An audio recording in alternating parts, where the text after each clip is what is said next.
Pipe है और 45 metre बंदा कोई अंदर जा रहा है और हाथ में उसके कटर है, गैस कटर है, ऑक्सीजन का मास्क पहना है उसने और उसमें गर्मी बहुत होती है, ऑक्सीजन की कमी होती है, वहां जाकर इस गर्डर को उसने काटा है। काट के जो बाधाएं आई हमारे रास्ते पे उसको उसने हटाया है।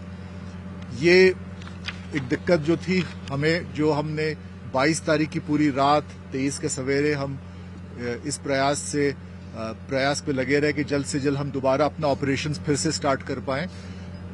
ये करने के बाद फिर मैनुअल चेक होता है, फिर से वो सारी जो ऑगर ड्रिलिंग मशीन है वो फिर से वापस रीअसेंबल होता है, उसको हम पाइप के अंदर डालते हैं और फिर पुश करने की हमने 23 तारीख को फिर हमने प्रयास शुरू की।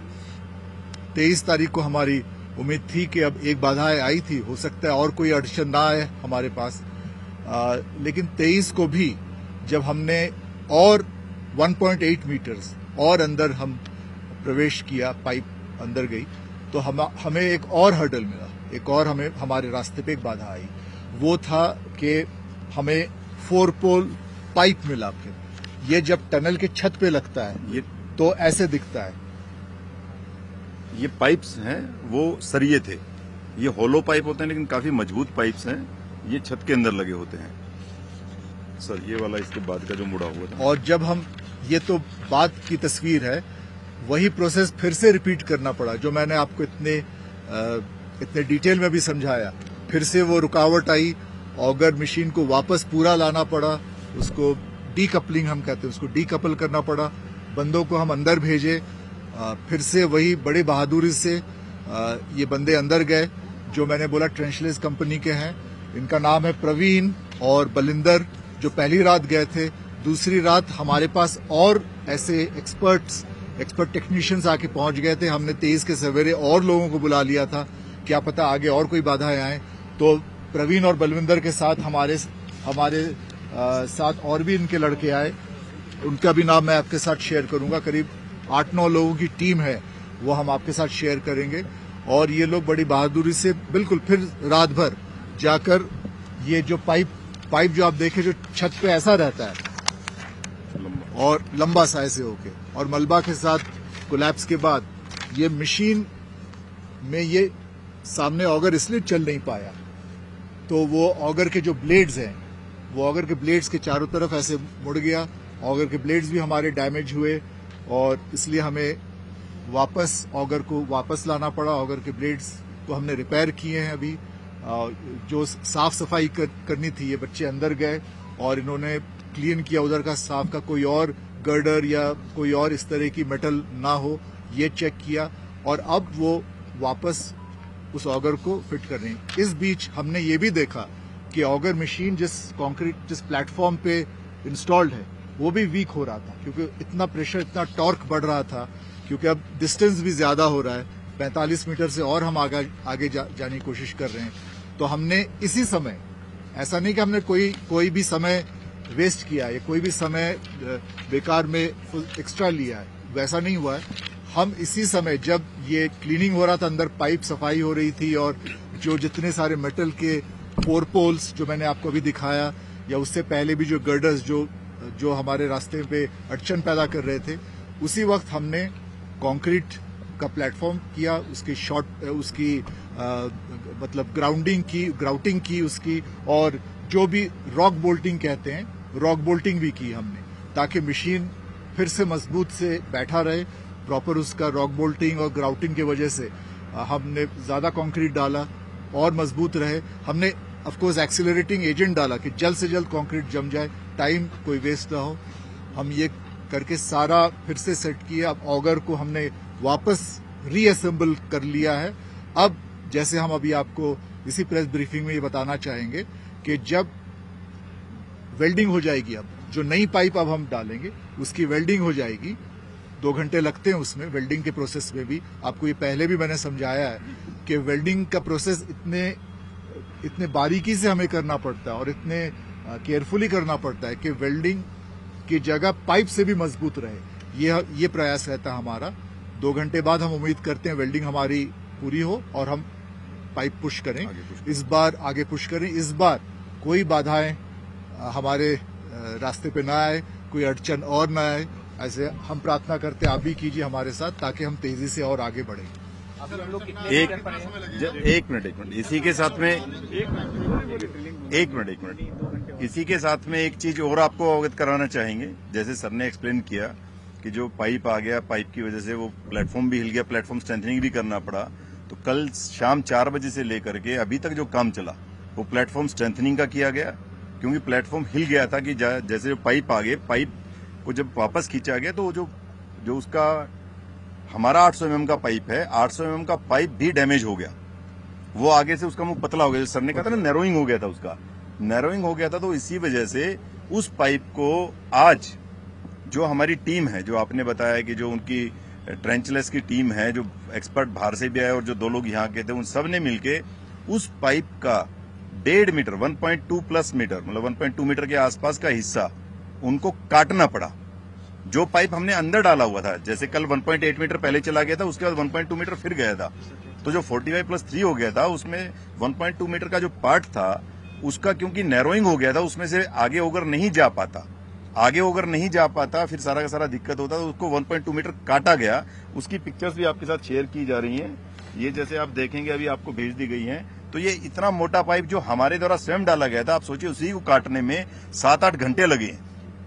क्योंकि आप लोगों को इसलिए अवगत कराना चाह रहे हैं कि लोगों में एक बेचैनी हो जाती है कि इतनी देर क्या हो रहा है, अगर मशीन खराब होगी। अगर मशीन खराब नहीं हुई है, अगर मशीन काम कर रही है, लेकिन ये अड़चने ऐसी हैं जिसका पता नहीं चलता। क्योंकि जब उन्होंने देखा कि पाइप पतला हो गया है तो पाइप को काटा जाना ज्यादा, एक्सपर्ट की टीम है, सब डिस्कस करते हैं। यहाँ इंजीनियरिंग एक्सपर्ट्स भी हैं, जियोलॉजिकल एक्सपर्ट्स भी हैं, यहाँ सारी के सारे उनके एक्सपर्ट्स के बाद में डिस्कशन के बाद में ये होगा कि इस पाइप को काट करके पुश किया जाएगा तो ज्यादा बेहतर है। इसी के साथ में एक स्पेशल एक टीम बुलाई गई जो एक होता है ground penetrating radar system, GPR की है, पार्सन्स करके एक है, उनकी कम्युनिकेशन टेक्नोलॉजी की स्पेशल टीम इमरजेंसी में बुलाई गई। उनमें भी एक लड़का जो कभी भारत भास्कर जो कभी इस तरह के नैरो स्पेस में नहीं गया होगा, उसको अंदर भेजा गया। वो 45 मीटर अंदर जाकर के उसने 45 मिनट के अराउंड तकरीबन लगाए। उसने पूरा वीडियो बनाया, वीडियो के साथ में उसने अपना पूरा जो एक मशीन होती है वो लेकर के गए। एनडीआरएफ के लोगों ने सपोर्ट किया, ट्रेंचलेस ने सपोर्ट किया। वो कोशिश की गई कि वो आगे का जो हमारा पार्ट है उसमें क्या क्या हो सकता है उसको बता दे, लेकिन चूंकि उसका माउथ थोड़ा नैरो हो चुका था, इस वजह से 100% एक्यूरेसी से वो नहीं बता पाए। लेकिन उन्होंने जो उम्मीद की है कि अगले 5 मीटर के अंदर कंटिन्यूअस मेटल ऑब्जेक्ट नहीं है, कुछ हर्डल्स उन्होंने बताए, लेकिन एक जो उम्मीद की जा सकती है कि they could go up to 5.4 metres. उनकी जो मशीन थी वो 5.4 मीटर्स तक की रीडिंग ले पाई, क्योंकि उसका फेस नैरो हो गया था। अब 5.4 मीटर्स में जो हम एक अच्छी उम्मीद कर सकते हैं, जैसे आपने कहा गुड न्यूज, यही हम तो मान के चलते हैं कि जैसा उनका एक संभावित जो उनका एक पॉसिबल उन्होंने एक वो दिया है एनालिसिस, उस पॉसिबल एनालिसिस के अंदर 5.4 मीटर तक कोई कंटिन्यूअस मेटल ऑब्जेक्ट नहीं है। कंटिन्यूअस मेटल में जैसे सर ने बताया कि गर्डल हो सकता है, पाइप्स हो सकते हैं, जैसे अगर तीसरी एक चीज होती है इसके अंदर जो ये पूरे के पूरे आपके गर्डल इसके साथ में लगे रहते हैं, प्लेट्स होते हैं। तो ये इस तरीके की चीजें ना होने की संभावना उन्होंने जाहिर की है। वो 100% श्योर नहीं हो सकते, लेकिन उन्होंने जो संभावना जाहिर की है वो भी एक पॉजिटिव रे ऑफ होप है। उसको आज हम पॉजिटिव ये मान सकते हैं कि अभी जो पाइप डाल करके आगे पुश किया जाएगा, उस समय उससे एहसास हो जाएगा, पता चल जाएगा कि जो जीपीआर ये टेक्नोलॉजी का भी इस्तेमाल करने के लिए, तभी आप लोगों को बताना चाहते हैं कि हर संभव प्रयास किए जा रहे हैं। जो भी टेक्नोलॉजी कोई कहीं से सजेशन आता है, कहीं पॉसिबल अवेलेबल है, वो कहीं पर भी है देश के अंदर, उन सभी टेक्नोलॉजीज का इस रेस्क्यू ऑपरेशन में इस्तेमाल किया जा रहा है। 2 मिनट आप पेशेंस रख लीजिए। मैं I will just after completion मैं आप लोगों को बताऊंगा। तो जैसे ये पूरा का पूरा इसी के साथ में, क्योंकि जो लोग अंदर हैं उनके बारे में आपको बताया गया, तो वहां पर भी उनका डॉक्टर से लगातार बात चालू, साइकेट्रिस्ट से भी आज शाम को संभवतः आप लोगों का, हम उन लोगों से जो साइकेट्रिस्ट हैं, जो डॉक्टर हैं, उनसे आपका इंटरेक्शन होगा, क्योंकि अभी वो लगे हुए हैं। तो जैसे होगा शाम को, अगर फिजिबल 6-7 बजे के टाइम होगा तो आप लोगों के पास भेज देंगे, मतलब you can ask the detail, वो संभवतः आप लोगों से बात कर लेंगे उसमें। तो आज हम सिर्फ ये मान सकते हैं, जैसे सर ने बताया कि आज हमारी रे ऑफ होप पॉजिटिव ये है कि जो जीपीआर टेक्नोलॉजी की रिपोर्ट पॉसिबिलिटी हमारे जिसको कहते हैं फेवर में है। अभी जो पूरी मशीन को उन्होंने काट दिया है, तो जो पिछली बार 45 मीटर पे जैसे सर ने बताया जो हर्डल आया था, उसके बाद में ओगर को 700 mm से छोटा कर दिया गया था। वो 700 mm का ना करके छोटा आगे भेजा गया था कि जो पाइप से निकल जाए।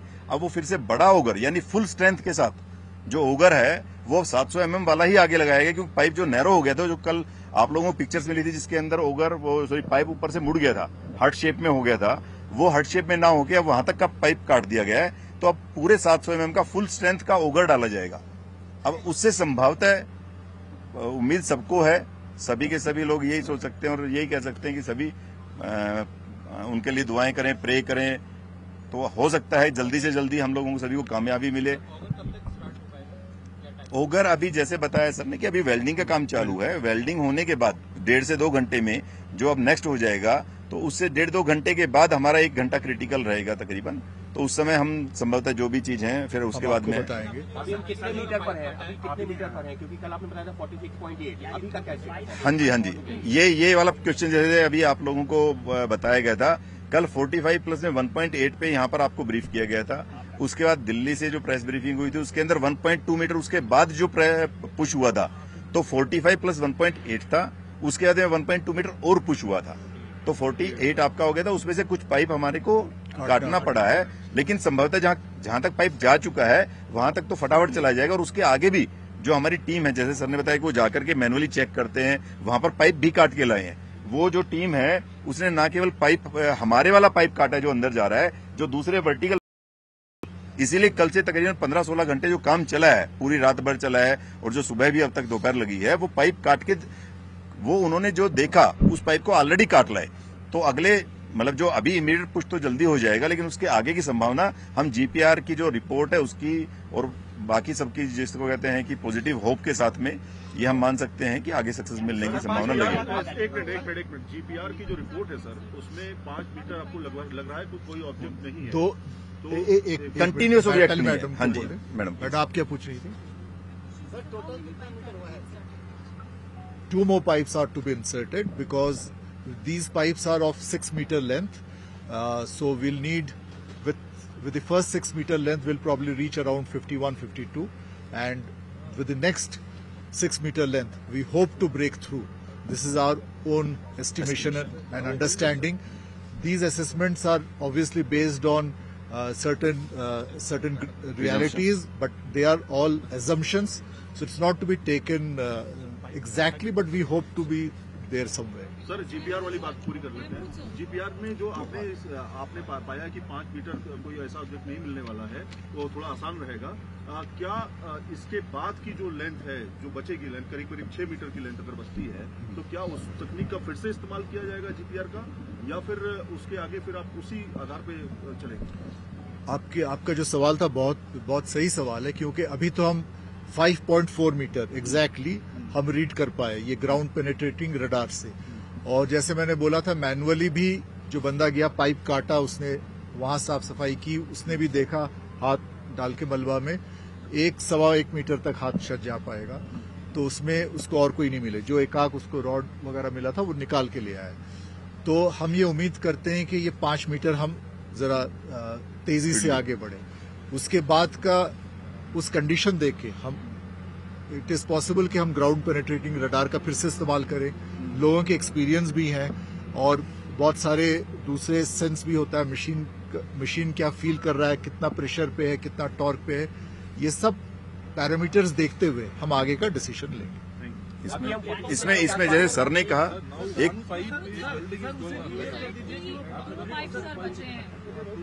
If there are no hurdles, sir, तो second pipe के जरिए जो आप कह रहे हैं will make the breakthrough. Let us all hope and pray, because as we have been doing for the last so many days, कि एक पाइप ये पहला निकल आए और सेकंड पाइप जो है हमारा जहां भी वो ब्रेक थ्रू लाए, दैट शुड बी इनफ, और हम अपने लोगों तक पहुंच पाए जल्द से जल्द। कल तक हम 48 मीटर थे, आज हम कितने मीटर? 2 more pipes. 2 more.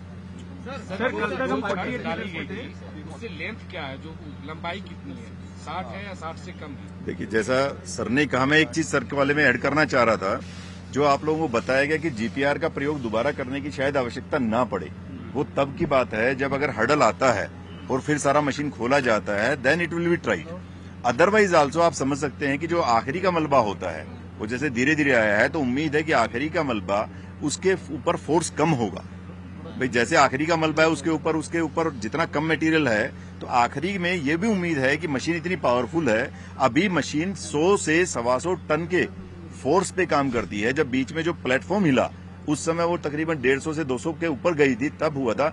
और जब 45 मीटर पे हर्डल आई थी, जब वो गर्डल लैटिस गर्डल पूरी आई थी, उस समय 300 टन तक की पावर उन्होंने अप्लाई की थी। फिर भी मशीन में 600 टन तक की पावर की ये मशीन है। आप समझ सकते हैं कि मशीन बहुत पावरफुल है। प्लेटफॉर्म भी स्ट्रेंथन कर दिया गया है, तो अगर जरूरत पड़ेगी तो अभी 100-125 से चल रहा है, तो पुश अगर होगा तो आगे आखिरी वाले में तो उम्मीद ये की जा सकती है कि जल्दी पुश भी हो सकता है। लेकिन ये सब प्रोबेबिलिटीज हैं, प्रिजम्पशंस हैं। जैसा सर ने कहा, let's hope and pray that we should do, please. Thank you. बाधाएं और अड़चनें कभी भी आ सकती हैं, तो ये लेकिन उम्मीद रखें।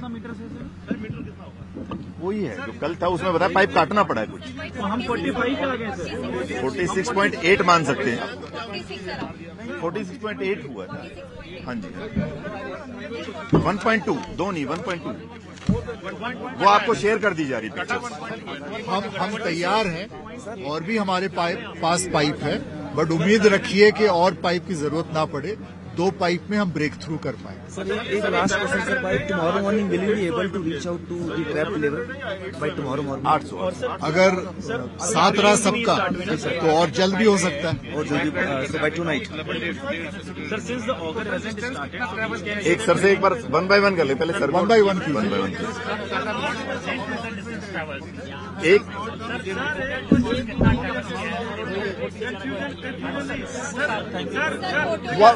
अगर आप 1 by 1 प्लीज। ड्रिलिंग भी अभी नहीं स्टार्ट हुआ, साथ में होगा। अब तक टोटल डिस्टेंस जो ट्रैवर्स किया है वो कितना है? 46.8 सर। 46.8 जैसे नीरज जी ने बताया आपको कि हम 48 तक पहुंचे थे, लेकिन उसके बाद हमने 1.2 मीटर, क्योंकि वो आगे का हिस्सा बेंड हुआ था, तो हमने 1.2 मीटर काट के हटाया, तो वी आर बैक। तो हम अभी 46.8 पे हैं। फोटोज अभी भिजवा दे रहे हैं आपके मीडिया ग्रुप में, फोटो सारे आ जाएंगे। नंबर दे दीजिए, नंबर दीजिए मीडिया ग्रुप में। प्रेस कॉन्फ्रेंस हो रही थी उत्तरकाशी टनल रेस्क्यू में। सबसे बड़ा अपडेट यह है कि ऑगर मशीन को इंस्टॉल किया जा चुका है। अब किसी भी वक्त एक बार फिर से ऑगर मशीन काम करना शुरू कर दी। 14 मीटर अभी यहां पर और आगे प्रोसेस चलना है। स्कैप टनल का काम अभी आगे बढ़ाया जाएगा। 14 मीटर की दूरी रह गई है, जैसा कि इस प्रेस कॉन्फ्रेंस में बताया गया। 2 घंटे बाद फिर से यहां पर काम शुरू हो जाएगा। उत्तरकाशी टनल रेस्क्यू में सबसे बड़ा अपडेट यह कि 46.8 मीटर तक पाइप डाले गए हैं, जो कल की स्थिति थी। एक बार फिर से ऑगर मशीन को इंस्टॉल कर दिया गया है। 2 घंटे बाद मशीन काम करना शुरू कर दी। तो इस वक्त का सबसे बड़ा अपडेट जिस पर नजर बनाए हुए हमारे सहयोगी अनुपम मिश्रा, सीधे रुख करेंगे। अनुपम मिश्रा हमारे साथ लाइव जुड़ रहे हैं। अनुपम, प्रेस कॉन्फ्रेंस हुई, एक्सपर्ट्स ने बहुत ही डिटेल से बताया कि रुकावटें बीच बीच में आई 2 दिन के भीतर। और